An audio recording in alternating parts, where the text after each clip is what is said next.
बाहर सुबह सुबह मौसम देखो कितना अच्छा हो रहा है। आज थोड़ा सा मौसम ठीक है, तो आज मैंने सोचा है कि कपड़े धो दूँ। कपड़े मैंने धोने के लिए रखे थे कल, लेकिन वो कल पानी वाले अंकल नहीं आए थे, उन्होंने सप्लाई नहीं खोली, तो इस वजह से मैं कल कपड़े नहीं धो पाई। तो वो मैं अब धोऊँगी। और सफाई वगैरह तो रोज़ ही होती है, और पूजा घर भी साफ़ करना, और आज बाहर सीढ़ियाँ साफ़ करनी है क्योंकि बहुत ज़्यादा गंदी हो रही है। तो थोड़ी देर बाहर घूमती हूँ, उसके बाद अपने काम पे लग जाती हूँ।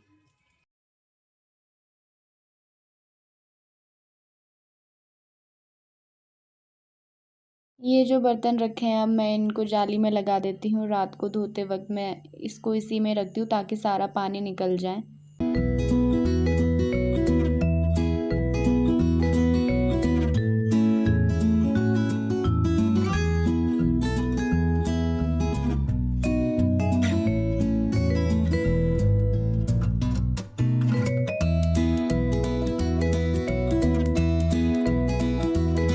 झाड़ू पोछा करने के बाद अब मैंने कपड़े डाले थे धोने के लिए, क्योंकि बहुत सारे कपड़े हो रखे थे धोने के लिए, तो इसे धो के निकाल लेती हूँ। सारी सफाई हो गई है और कपड़े मैंने धोने के लिए डाले हैं। अब मैं दाल पकने के लिए रखी है दिन की, तो वो पक जाए उसके बाद मैं नहाने जाती हूँ। मामू तो अभी सो रहे हैं।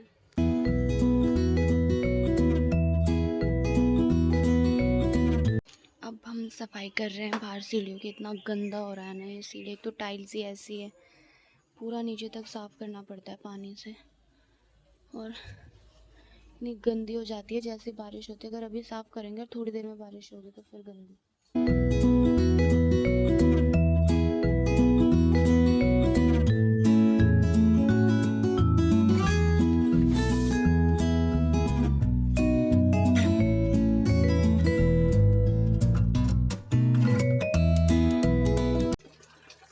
यहाँ से ये मैंने साफ़ करके, मामी मेरी हेल्प कर रही है। मामी आराम से, पता चल रहा है विकेट नीचे जा रहा सीधा। मामी मार रही थी पोछा, अब मैं मामी को पानी दूंगी और मामी साफ़ करेगी। ऐसे रगड़ रगड़ के साफ़ करनी पड़ रही है ये सीढ़ियाँ में। मामी से पूछते हैं आजकल मामी को मौसम कैसा लग रहा है यहाँ का। मामी का आपका अनुभव क्या है? आप तो यहीं रहते हो काफी सालों से। क्या बोलूं मैं, जो रोनो ही रोनो एक ही है। पर यहाँ बरसात में सबसे ज्यादा गंदा लगता है। साची बात है, गर्मी लिए एक ही आचो वो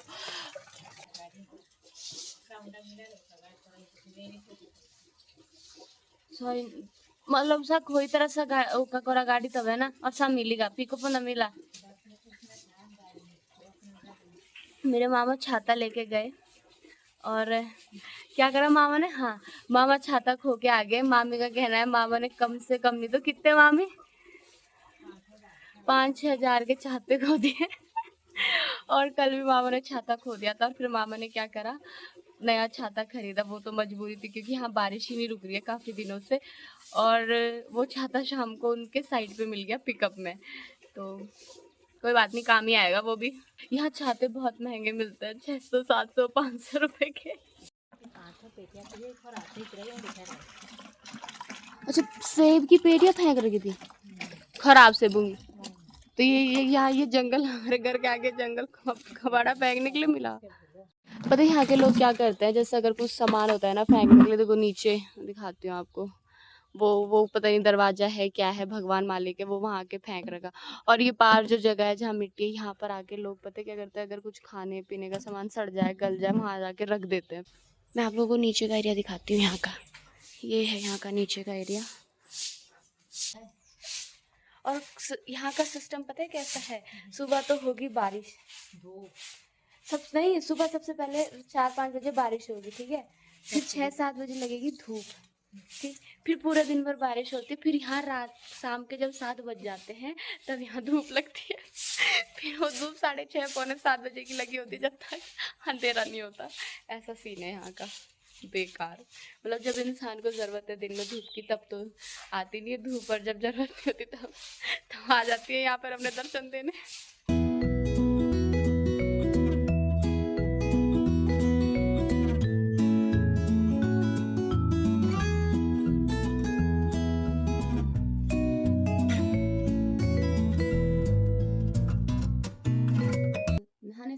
जितना काम था वो खत्म हो गया और मैं नहा गई हूँ। अब चलते हैं पूजा घर में, पूजा घर की सफाई करने। सबसे मेन है टावल तो बांधना ही पड़ेगा क्योंकि बहुत ज़्यादा पानी टपक रहा है बालों से। और पूजा घर की सफाई करते हैं, उसके बाद जरा पूजा करेंगे। फिर मेरे प्यारे लड्डू गोपाल जी हैं छोटे छोटे से, उनकी सेवा करती हूँ मैं, तो उनको भी भोग लगाना है, उनका भोग बनाना है तो करेंगे। एक मेरे बाल बहुत ज़्यादा झड़ रहे हैं, अगर किसी को बाल ना मतलब बाल जो झड़ रहे हैं उसे रोकने का उपाय पता हो तो प्लीज़ प्लीज़ मुझे ज़रूर बताएं, क्योंकि बहुत बुरा हाल हो रहा है, बाल बहुत ज़्यादा झड़ रहे हैं। हमारा छोटा सा मंदिर है और चलो इसकी सफाई करते हैं। हाँ, मैंने सफाई कर दी है, कपड़ा भी चेंज कर दिया है नीचे का जो लगाया हुआ था। और ये देखो आप, मेरा सारा काम ख़त्म हो चुका है, मैंने पूजा वगैरह भी कर ली है और कपड़े मैंने ड्राई करने के लिए डाले हैं।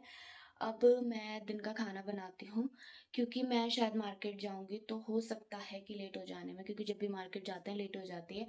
तो पहले मैं दिन का खाना बनाती हूँ, उसके बाद मैं भोग बनाऊँगी, क्योंकि वो फिर पकता रहेगा। और भोग में मुझे आलू के पराठे बनाने, तो उसके लिए मुझे आटा गूँधना पड़ेगा। तो जब तक मैं आटा वगैरह गूँधूँगी तब तक वो बन जाएगा। तो वैसे मामा का फ़ोन आ गया था, मैं खाना बनाने जा रही थी कि सिलेंडर वाले आ रहे हैं तो उनसे आप सिलेंडर ले लेना। मैं आपको दिखाती हूँ हाँ कितना स्ट्रगल करना पड़ता है उनको जो सिलेंडर लाते हैं, क्योंकि यहाँ पर गाड़ी वगैरह की तो सुविधा नहीं है, खुद लाना पड़ता है। मैं दिखाती हूँ मैं आपको। ये देखो, ये भैया हैं, ये उठा के लाए हैं और यहाँ से कहीं से नीचे से आए हैं ये। यहाँ पर ऐसे सिलेंडर घर घर डिलीवर होता है, और अगर आपको भारी सामान कुछ लाना है तो वो भी ऐसे ही ये लोग लेकर आते हैं। तो मतलब कितना ज़्यादा वैसा काम है यहाँ पे कि इतना भारी, पता है यहाँ पर अलमारियाँ तक उठा उठा कर ले जाते हैं ये कुल्ली लोग। तो पैसा कमाने के लिए कितनी मेहनत कर रहे हैं। तो मैं कभी सोचती हूँ कि हम ही लोग बहुत ज़्यादा अच्छे हैं। हम बोलते हैं कि हम ऐसे हैं वैसे हैं, मतलब मैंने बहुत लोगों को देखा, लेकिन मैं जब इनको देखती हूँ ना तो मैं सोचती हूँ हम काफ़ी ठीक है, काफ़ी मतलब हमें इतनी मेहनत तो नहीं करनी पड़ रही। जिस दिन हमें इतनी मेहनत करनी पड़ेगी ना उस दिन हमें पता चलेगा कि क्या होता है स्ट्रगल। लाइफ में स्ट्रगल अभी तो कुछ हुआ ही नहीं है, स्टार्ट ही नहीं हुआ है, ऐसा स्ट्रगल होता है। ये खाली सिलेंडर लेके जाते हैं और भरा हुआ छोड़ के, नॉर्मल सी बात है, जब गाड़ी आती है वो भी ऐसे ही करते हैं, पहले उठा के लाओ भरा हुआ फिर लेके जाओ खाली, तो कितना स्ट्रगल है। अब मैं ज़रा ये सिलेंडर उठा के रख देती हूँ।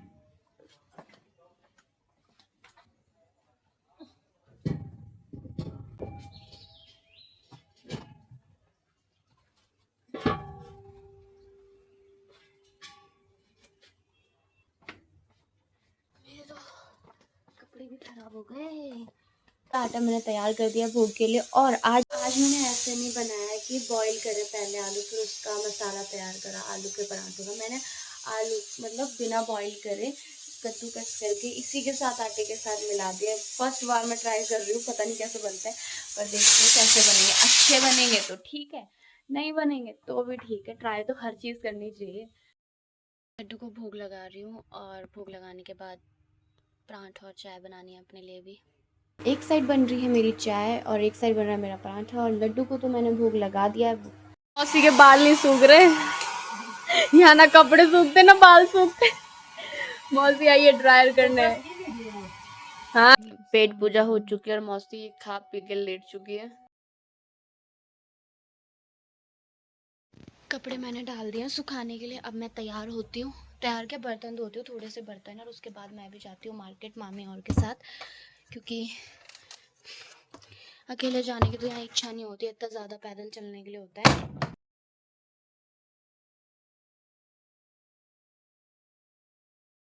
गाइस ये देखो इसको, इसने मुझे देखा अंदर और फिर ये इधर आ गया। और यहाँ देखो आप, इनकी मस्तियाँ देख रहे हो आप, बड़े तो बड़े, ये छोटे और है महान। ये देखो, ये भाई कितने सारे आ रखे हैं। ये मेरे खिड़की के बाहर जमा हुए रहते हैं। देखना इसको, देखना, ये ऐसे बैठ रखे लाइन से जैसे स्कूल की लाइनें नहीं होती। और ये देखो अलग ही टैलेंट दिखा रहे हो अपना। हम निकल चुके हैं मार्केट लिए। मौसी तो देखना जरा, मौसी अपने पायलों के घुंघरू निकलवाने जा रही है मिडल बाजार की गलियां। लेने आए हैं सूट, मतलब यहाँ पर थान मिलता है। देखिए आप कितने प्यारे प्यारे कपड़े हैं। किसी और की शॉपिंग ही ख़त्म नहीं हो रही है, इतना टाइम हो गया, लगभग 1 घंटा हो गया हमें इसी शॉप में। फाइनली इन दोनों की शॉपिंग कंप्लीट हो चुकी है, मतलब तब से लेकर ये एक दुकान में घुसे हुए 1 घंटे से, अब जाके। और कितने सूट लिए आप लोगों ने? 8 ना? आपके कितने? हाँ मतलब इतने ही लिए होंगे इन्होंने, 7-8 सूट ले रखे इन दोनों ने। 3200 का बिल एक ने पड़ा है, 2600 का बिल। चलो गाइस अब मार्केट में घूमते हैं। अभी तक तो ये एक ही दुकान घुमा रहे थे हमें।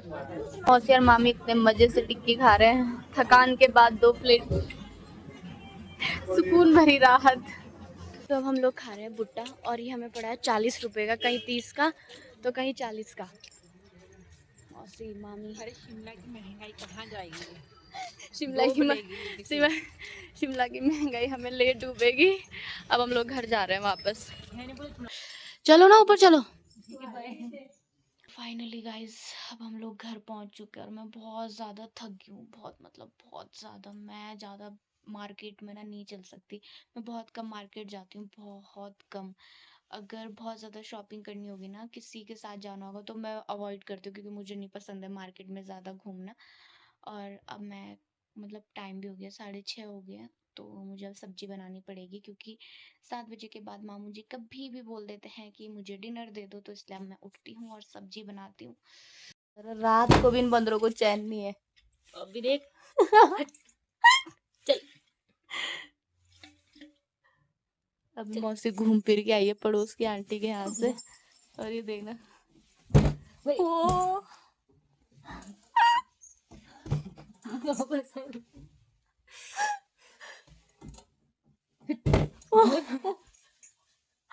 मौसी अगर फूट गए ना,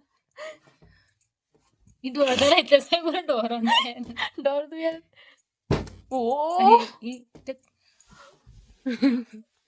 मानी ना नका आदमी लो। तभी तो आ रहा यहाँ पता नहीं करते हम बांदर को, तू कहा वाले बांदर को।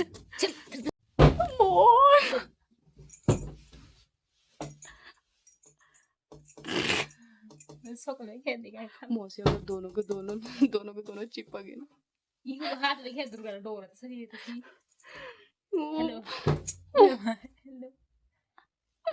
हेलो मौसी अगर टूट गया ना किसी सा, वीर हनुमान हाथी बलवाना राम राम, उसके मुंडिया पर कौन आएगी वही काला को। ये तो नहीं बांध रही हो। ऐसा बोले हमारी प्रजाति का बितले मिला दुनिया है। ओ मामी रहन दो, मौसी रहन दो, सॉरी।